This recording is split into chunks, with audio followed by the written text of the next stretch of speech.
Hello আমার দুষ্ট প্রিয় মিষ্টি বন্ধুরা, তোমরা সকলে কেমন আছো? বন্ধুরা, তোমাদের জন্য নতুন একটি গল্প নিয়ে চলে আসছি। বন্ধুরা, তোমরা আমাকে যে পরিমাণ সাপোর্ট করেছো সেটা বলার মতো ভাষা নেই আমার কাছে। বন্ধুরা, গল্পটি না টেনে শেষ পর্যন্ত দেখলে আশা করি তোমাদের দাঁড়িয়ে যাবে এবং তোমরা হাতের কাজ করতে বাধ্য হবে। চলুন বন্ধুরা, গল্পটি শুরু করি। থেমে যাওয়া তন্নি দৃষ্টি ঘুরিয়ে অর্ণবের মুখপানে তাকায়। গম্ভীর মুখে বসে ঠোঁটের ভাঁজে সিগারেট দিয়ে আশেপাশে কিছু একটা খুঁজছে। তন্নি ধের বুঝতে পারছে লাইটার খুঁজছে। অতঃপর নিজের পকেটে লাইটার খুঁজে পায়। মুহূর্তেই বড় মোটা আঙুলের ভাঁজে লাইটার ফেলে বিদ্ধ আঙুল দ্বারা চেপে আগুন বের করে সিগারেট জ্বালায়। ধোঁয়া উড়াতে উড়াতে লাইটার জায়গামতো রেখে তন্নির পানে তাকায়। ধবধবে ফর্সা গালে, চোখের ঠিক একটু নিচের রক্তের ছোঁয়া। বিলাতি নয়ন জোড়া জ্বলজ্বল করছে সূর্যের সংস্পর্শে। গোলাপি অধরের রক্ত শুকিয়ে গিয়েছে। তন্নি মাথা নিচু করে ফেলে। বুক কাঁপছে তার। চিন্তা এবং অস্বস্তিতে হাঁটু কাঁপছে। মাথা ভনভন করছে। কাঁধের ব্যাগখানা খুলে বুকে চেপে রেখেছে। ইচ্ছে করছে লোকটাকে টেনে ডাক্তারখানায় নিয়ে যেতে। হাতের ক্ষত নিয়ে বেশি চিন্তিত সে। এখন রক্ত চুইয়ে সাদা শার্ট ভিজে যাচ্ছে। গভীর ক্ষত না হলে এমনটা হতো? দীর্ঘ নিঃশ্বাস ফেলে তন্নি। লোকটা শুনবে না তো তার কথা। উল্টে অশ্লীল কিছু শুনিয়ে বসবে। অর্ণবের থেকে কোনো প্রকার সাড়া না পেয়ে তন্নি নিজেই মুখ খুলে বাসায় যাব। ভ্রু কুচকায় অর্ণব। ঠোঁটের ভাঁজ হতে সিগারেট সরিয়ে ভরাট গলায় বলে, তোর নাক উঁচু, বাপকে বলবি তোকে ফোন কিনে দিতে। রাগ হয় তন্নির। মনে মনে বকে দেয় পাষাণ মানবকে। ফোন বাবা কেন কিনে দিবে? বাবা কি ভেঙেছে? যে ভেঙেছে তার কিনে দেওয়া উচিত নয় কি? কানে ঢুকেছে? আকস্মিক অর্ণবের ধমকে কেঁপে ওঠে তন্নির সত্তা। কাচুমাচু হয়ে জবাব দেয়, পরীক্ষার পরে দেবে। গাড়ির অপর পাশের দরজা খুলতে খুলতে অর্ণবের বলে, তখন আমাকে সামলাতেই হিমশিম খাবি। ফোনের প্রয়োজন পড়বে না।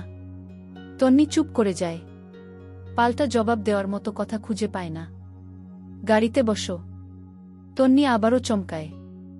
গাড়ি করে বাড়িতে পৌঁছে দিবে নাকি?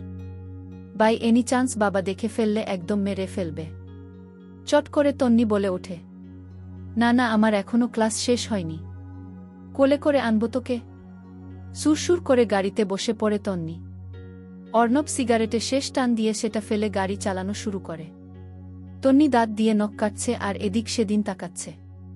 কোর্টের পাশ দিয়েই যেতে হবে। কোনোভাবে বাবার সামনে পড়ে গেলে? মনে মনে আল্লাহকে ডাকতে থাকে যেন তারেক না দেখে। কিছু মুহূর্তের জন্য তন্নি ভুলে গিয়েছে তার পাশে আঘাতপ্রাপ্ত অর্ণব বসে রয়েছে। তার হাত হতে রক্ত ঝরছে। তন্নি উত্তেজনা দেখে বিরক্ত হয় অর্ণব। তোর বাপ থানায় গিয়েছে। দেখবে না তোকে। সোজা হয়ে বস।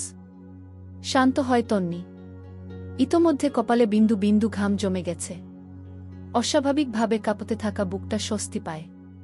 চোখ বন্ধ করে কয়েকবার জোরে জোরে শ্বাস টানে। তারপর অর্ণবের আদলে নজর দেয়। বরাবরই তন্নির ছোট্ট মনে ঘুরতে থাকে অর্ণবকে নিয়ে অনেক প্রশ্ন। তার মধ্যে গুরুত্বপূর্ণ প্রশ্ন হচ্ছে, সে কি ভালোবাসে তন্নিকে? তন্নির মন বলে প্রশ্নখানা করে ফেলতে, কিন্তু সাহস পায় না। যেচে ধমকে উঠবে পাষাণ লোকটা। দূরে দেখা যাচ্ছে সদর হাসপাতালের বড় বিল্ডিং। টঙ্ক নড়ে তন্নির। লোকটাকে কি বলবে হাসপাতালের কথা? বলতে তো হবেই, না হলে দেখা গেল ডাক্তার দেখালই না। ওই তো হাসপাতাল। যাবেন? অর্ণব স্পষ্ট জবাব দেয়, না। আহত হয় তন্নি। ডাক্তার না দেখালে ক্ষতস্থান ভালো হবে কি করে? ইনফেকশন হবে তো। তখন লোকটাকে কে বোঝাবে? অভিমানে সিক্ত রমণী মুখ ভার করে ফেলে। নজর ফেরায় রাস্তায়। শো শো করে গাছপালা, বাড়ি ঘর পেছনে ফেলে ছুটে চলেছে জিপখানা। দূরের আসমানে মেঘ জমেছে। কালো মেঘ ধেয়ে আসছে ওদের দিকে। সূর্য ঢাকা পড়ে যাচ্ছে মেঘের আড়ালে। গুরুম গুরুম শব্দ করে জানান দিচ্ছে তার আগমন। এই তো একটু আগেও প্রকৃতি স্বাভাবিক ছিল। ঝলমল করছি রোদ। এত দ্রুত কি করে পরিবর্তন হয় প্রকৃতির? মুহূর্তেই ঝমঝম শব্দ করে বৃষ্টি পড়তে শুরু করে। বর্বর ফোটার বৃষ্টি মুহূর্তেই ভিজিয়ে দেয় গাছপালা সহ জমিনে অবস্থিত সকল কিছু।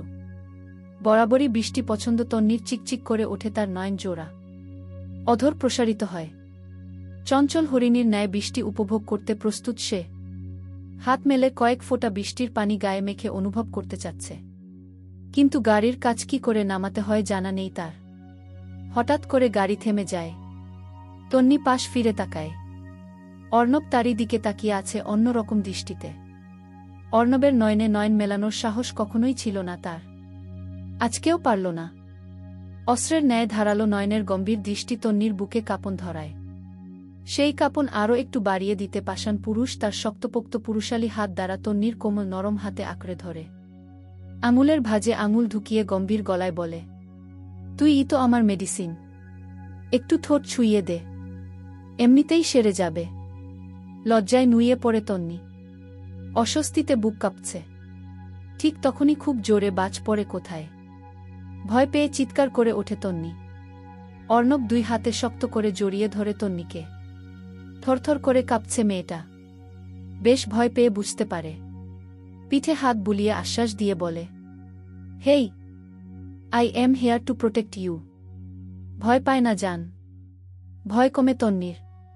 মুখ তুলে অর্ণবের বুক থেকে সোজা হয়ে বসে মাথা নিচু করে ফেলে। রিমরি নিয়ে শুধু একটাই কথা বলে, আমি বাড়ি যাব প্লিজ। অর্ণব আর কথা বাড়ায় না। গাড়ি স্টার্ট দিয়ে ছুটে চলে গন্তব্যে। বৃষ্টি স্রোত কমে এসেছে। এখন গুড়ি গুড়ি বৃষ্টি পড়ছে। গাড়ি থামে তন্নির বাড়ির সামনের রাস্তায়। রাত 12টার পরে তোমার বাবার ফোনে কল দিব। ফোন সাথে রেখো। তন্নি ফোনের বিষয়ে হ্যাঁ না কিছু বলে না। যেন সে এটা শুনতেই পায়নি। তার মনে অন্য চিন্তা ঘুরছে। জিভ দ্বারা ঠোঁট ভিজিয়ে নেয় তন্নি। চুমু দিলে ডাক্তার দেখাবেন? এতটাই আস্তে বলেছে যে অর্ণব ঠিকঠাক শুনতে পায়নি। তাই কান এগিয়ে ফের প্রশ্ন করে, শুনতে পাইনি? ডাক্তার কি? তন্নি জবাব না দিলে ফট করে চুমু খায় অর্ণবের গালে। পরপরই গাড়ির দরজা খুলে এক দৌড়ে চলে যায় বাড়ির ভেতরে। অর্ণব হতদম্ভ হয়ে গিয়েছে। এমনটা একদমই আশা করেনি। তন্নির ঠোঁট ছোঁয়ানো স্থানে হাত বুলিয়ে বাঁকা হাসে। এই চুমুতে কি আর মন ভরবে মায়াবতী? আমার তো লম্বা চুমু চাই। রাত পেরিয়ে সকাল হবে তবুও আমার চুমুর দৈর্ঘ্য ফুরবে না। রাতের খাওয়া শেষে তারেক দুই ছেলে মেয়ে নিয়ে বসেছে পড়াতে। কারেন্ট চলে গিয়েছে। গরম পড়লেই কারেন্টের যন্ত্রণা বাড়তে থাকে। তার ওপর বৃষ্টি হয়েছে। আবহাওয়া খারাপ। এখন বিদ্যুৎ থাকার কথাও না। বারান্দায় চার্জার লাইট জ্বালিয়ে ছেলে মেয়েদের পড়াচ্ছে। ইতি বেগম হাত পাখা দিয়ে বাতাস করছে ওদের। তন্নির মাথায় পড়া ঢুকছে না। তার চিন্তা অর্ণবকে নিয়ে। কল দিবে বলেছিল বাবার ফোনে। তাছাড়া সে কি ডাক্তার দেখিয়েছে? ওষুধ খেয়েছে? অথৈকে কল করে জিজ্ঞেস করা দরকার। বাবা তোমার ফোনটা আজকে দিবে আমায়? ঘড়ি নষ্ট হয়ে গিয়েছে, টাইম দেখে উঠতাম। ভয়ে ভয়ে বলেই ফেলে তন্নি। তারেক মাথা নাড়িয়ে সম্মতি জানায়। ইতি বেগম বলে, বাবা আর ভাই আসবে কাল।